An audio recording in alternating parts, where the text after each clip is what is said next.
சேவல் கலையில் இன்றைக்கி நம்ம பார்த்துக்கிட்டிங்கன்னா பட்டாவை எப்படி ரெடி பண்ணுறது, சண்டை வைக்கிறது அப்படிங்கிறத பற்றி தான் இன்றைக்கி நம்ம சேனலில் பார்க்க போகிறோம். நம்ம சேனலை சப்ஸ்கிரைப் பண்ணிக்கோங்க, மறக்காமல் ஃபாலோ பண்ணிக்கோங்க. அடுத்தடுத்த வீடியோ வந்துக்கிட்டே இருக்கும்.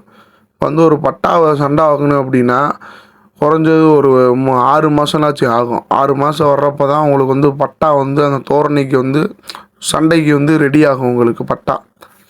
சிலர் 3 மாதத்தில் பார்ப்பாங்க, 4 மாதம் 5 மாதம்னு பார்ப்பாங்க. அப்படிலாம் பார்க்க வேணாம். ஒரு 6 மாதம் ஒரு பட்டா விளைஞ்சு நிற்கிற ராத்தலில் திரிஞ்சு அலைஞ்சு திரிஞ்சு 6 மாதத்தில் ஒரு சேவை சைஸுக்கு வந்துடும் உங்களுக்கு. ஒரு சிலது பார்த்திங்கன்னா 4.5 மாதம் 5 மாதத்துலேயே கூவிடும். கூவினோடனே ஒரு சண்டை பார்த்துருவாங்க.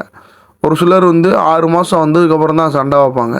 ஒரு 6 மாதம் வந்துருச்சு அப்படின்னா சேவலை தூக்கி ரிங்கில் போட்டுட்டு அது வரைக்கும் ராத்தலில் இருந்துருங்க. சேவலை தூக்கி ரிங்கில் போட்டு ஒரு கம்பு வச்சு ஒரு சண்டை ஒரு 10 நாள் ரிங்கில் விட்டு சும்மா லேசாக கை எதுவுமே பார்க்கக்கூடாது.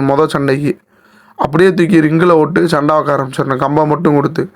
அடுத்த சண்டைக்கு பார்த்தீங்க அப்படின்னா கொஞ்சம் ரெடி வார்டு பண்ணணும், கை வைக்க ஆரம்பிக்கணும், லைட்டாக தேப்பை போட்டு போய் ஒரு சண்டை வைக்கணும். அப்போ அதோட ரிசல்ட் எப்படி இருக்குன்னு பார்க்கணும். அப்புறம் கொஞ்ச நாள் கழிச்சு என்ன செய்யணும் பார்த்தீங்கன்னா, ஒரு 10 நாள் கழிச்சு ஒரு சண்டை கொஞ்சம் நல்லா அழுத்தி பார்க்கணும் அப்படின்னா காலையில் பார்த்தீங்கன்னா பருப்பு இந்த மாதிரி கொடுக்க ஆரம்பிச்சிடனேன். சாயந்தரம் மாவு கொடுங்க. சேவலுக்கு மாவு கொடுத்து நீச்சலை போட்டு ஒரு சண்டை வருங்க. ஒரே சைஸில் பார்க்காம டப்னி ஒரு இதுக்கு ஈக்குவலான வயசில் பாருங்கள். 6 மாதம்னா அது 6 மாதம் பட்டால் பாருங்கள். இது அடுத்த சண்டை கொஞ்சம் ஒசரத்தில் பாருங்கள். அதுக்கு அடுத்த சண்டை குட்டையில் ஒரு சண்டை வருங்க.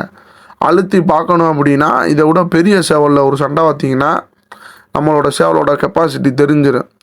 ஓடுதா, அடி வாங்குதா, எதுவும் நகலை பார்க்குதான்னு மனசோட பிடிமானம் எப்படி என்னன்னு தெரிஞ்சிடும். இன்னொன்று, சேவலை டப்னி வாங்குறதுக்கு முன்னாடி மூஞ்சியை நல்லா அழுத்தி தேய்ச்சிருங்க.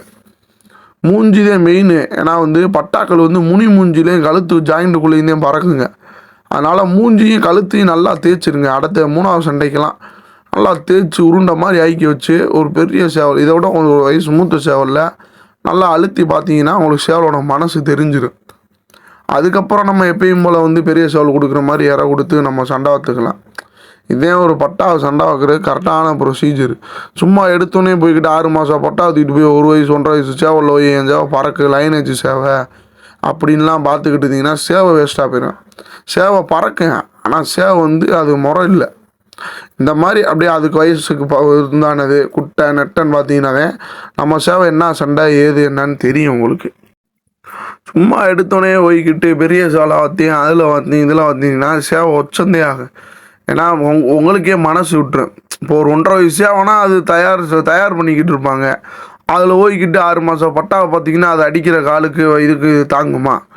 ஒரு சிலர் சொல்லுவாங்க லைனேஜ் சேவைனா தாங்கணும் வைக்கணும் அப்படின்னு. லைனேஜ் சேவை இல்லைன்னு சொல்லலை, அதுக்குன்னு போய்கிட்டு சின்னவனுக்கும் பெரியவனுக்கும் சண்டை வைக்கிறதா?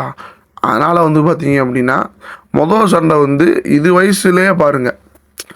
6 மாதம்னா 6 மாதம் பட்டால பாருங்கள், ஈச்சு ஒசரத்தில் பாருங்கள். அப்போ தான் இதோட சண்டை என்னான்னு தெரியும். குட்டைக்கு போட பார்க்குறா என்னன்னு. அடுத்த சேவை இதை விட கொஞ்சம் வளர்த்தியில் வருங்க. அதுக்கு அடுத்து குட்டையில் ஒரு சண்டை வருங்க. எல்லாம் உங்களுக்கு கரெக்டாக ஆடுது, சேவை எல்லா தோதுக்கு ஆடுது அப்படின்னா நீ ஆட்டுக்கு ரிங்கில் விட்டு மாவு கொடுத்து சேவலை கை வாக்க ஆரம்பிச்சிங்கன்னா ஒரு பெரிய சேவலை டப்னிங் பார்க்க ஆரம்பிச்சிடலாம். நம்ம பெரிய சேவலை ஒரு டப்னிங் பார்க்குறதுக்கு முன்னாடி சேவலை மூஞ்சி மட்டும் நல்லா அழுத்திக்கங்க. நான் திரும்ப அதே சொல்லு. ஏன்னா பட்டாக்கள் முனி மூஞ்சிலையும் ஜாயிண்ட்டுக்குள்ளேயும் தான் அதிகமாக அடிக்குங்க. அதனால் அதை மட்டும் ரெடி பண்ணிக்கோங்க. சேவல் கலையை பராமரிப்போம், இந்த வெத்துக்கால் சேவல் இனத்தை பாதுகாப்போம். நம்ம சேனலை மறக்காமல் ஃபாலோ பண்ணுங்கள், ஷேர் பண்ணுங்கள், சப்ஸ்கிரைப் பண்ணுங்கள். இன்னும் உங்களுக்கு என்னென்ன வீடியோ வேணும்னு சொல்லி கமெண்ட் பாக்ஸில் கமெண்ட் பண்ணுங்கள்.